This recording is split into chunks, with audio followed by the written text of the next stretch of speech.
कपड्यांवरील डाग काढून टाकण्यासाठी स्प्रे गनचा वापर केला जातो। स्प्रे गनच्या जारमध्ये क्लीनंट केमिकल्स ठेवली जातात आणि डागावर उच्च दाबाद्वारे डिव्हाइसमधून फवारणी केली जाते।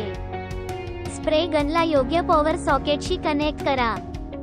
स्प्रे गनवर ठेवलेले जार अनस्क्रू करा आणि त्यात आवश्यक क्लीनंट सॉल्व्हेंट भरा।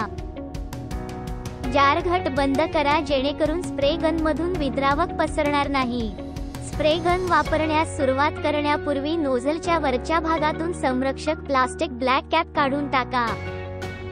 डागाच्या बाहेरून आतून सरकत वर्तुळाकार गतीने द्रावक फवारणी करून डाग काढून टाका। डाग साफ झाल्यास ट्रिगर सोडताना स्प्रे गनमधून बाहेर पडणारा सॉल्व्हेंट स्प्रे थांबवा।